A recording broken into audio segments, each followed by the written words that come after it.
Hello everyone, welcome. We are reporting here live at Time for Business Studios and we are doing the topic of marketing. On our previous lesson, we're looking at the Boston Matrix. So it's good for us to look at also the product life cycle of a business. And we need to do A-level business studies and O-level business studies for all. So let's start by trying to define what is a product life cycle. So remember, like each and every species have their life cycles, like even human beings, other insects, and other so when you look at product life cycle, we're looking at the product, the stages in which it goes through when it is launched and when it goes into decline and when it leaves the market. So a product life cycle is saying that the product life cycle is a stage a product goes through from introduction to withdrawal from the market. So when we look at the product life cycle, we are looking at how best can we look at the introduction stage until the product goes into decline. That's what we call a product life cycle. So this is a life cycle which tells business about how their product is performing from the introduction until it goes to decline. So let's look at how it works in a real market. So we start from the introduction stage. This is the diagram for the product life cycle. So the most important thing is that you look at the introduction stage. This is where sales are at their lowest. We have lower profits because we're still undergoing the cost of producing the product and we're trying to promote it heavily so that people can buy this product. So it's going to be very tough if at the introduction stage. That's why you see right now the sales, we're at a loss on this stage, and this is where we are trying to invite people, the early adopters, to come and see what we are providing. Then we go to the growth stage.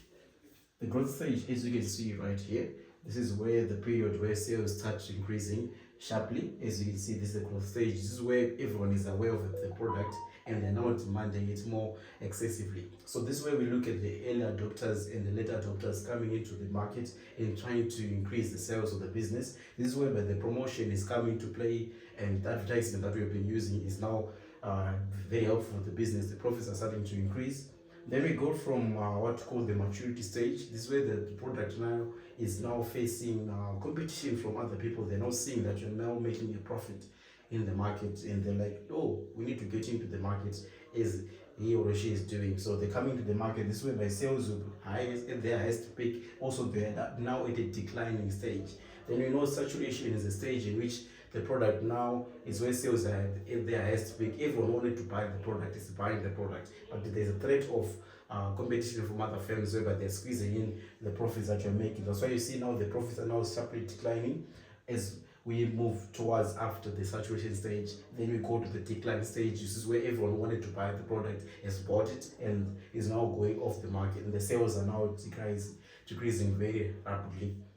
This is the product life cycle whereby you look at the time period and the sales here and the profits of the business, whereby it looks at how strategic a business can do away with some of the customers, how they're going to be behaving on every stage of the product life cycle. So this is very important for you to know the stages of the product life cycle. Being able to draw it in exam situations is going to help you very much if you're going to be doing this topic of marketing. So let's look at the uses of the product life cycle. Why is it important to be able to understand the product life cycle when you're doing business studies? It helps in planning marketing strategies. So your strategies are, this is the ways in which we can devise how best can we tackle some of the marketing strategies.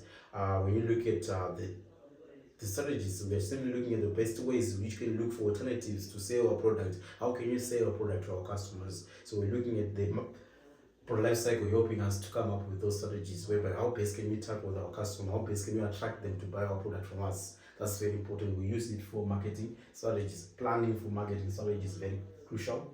Helping focusing sales and profits. You can see right now from the stages, right? It helps us in planning for forecasting of sales, whereby we are predicting that we're going to make sales at which level and how many profits are going to be taken out of that product before it leaves the market, before it goes into decline. So it's very important for the business also. It helps in product development and improvement. You can see from the first stage right now that the introduction stage, sales are actually their lowest and the product is not performing very well. We see some of the areas in which we can develop the product and still find a way in which you can try to find new uses of the products that can continue to be relevant to the market. Then we go to helping pricing decisions. So when you look at the product life cycle, it helps us in pricing decisions because we can now decide which areas we can charge a higher price and which area can we charge a lower price so that we can continue to attract customers to come and buy from us. But the graph, the product life cycle will tell you what you need to do when this is going to be happening. Then lastly, we're looking at helps in managing cash flows because money is going to come in through the sales right here, and you have to know that you benchmark your profits and see how best can you strategize as a business to continue the cash flow from running into the business. So it's the best for you to manage when the money is coming in large numbers, in large volumes. Then you can see how best you can strategize your business according to your product life cycle. Then look at the limitations of the product life cycle is that it oversimplifies things, because the way it is drawn, I think you see from the diagrams, oversimplifies things. This doesn't really hold much more water on a realistic world where things are supposed to be not be as simplified as straight lines like what we are doing here. And also difficult to predict, because it's very difficult for us to know that the product is now at the introduction stage, and right now it's now moving from the growth stage, the maturity, to the saturation and decline, and how long it's supposed to stay in that stage. We can't know by this diagram. So it's difficult for us to predict. At the same time, it does not consider competitors. Some of the other things that we talked about, the competitors' impact, are not really shown purely in this diagram. We're not seeing the full effect of that.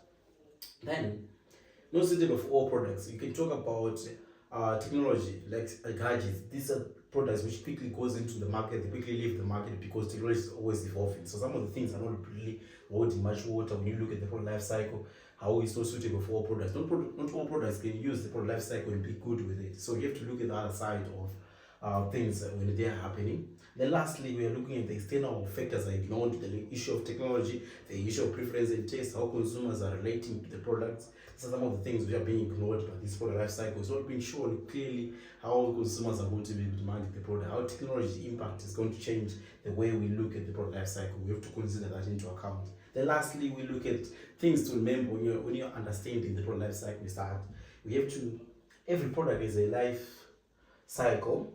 So which means if you look at good marketing can extend it and increase profit. So you have to understand that it doesn't always end up into decline when you look at the product life cycle. It always comes back to the fact that if you're going to have a good product, its useful life can be extended. We call those extension strategies, but it's all linked to good marketing and it's going to improve profits of the business.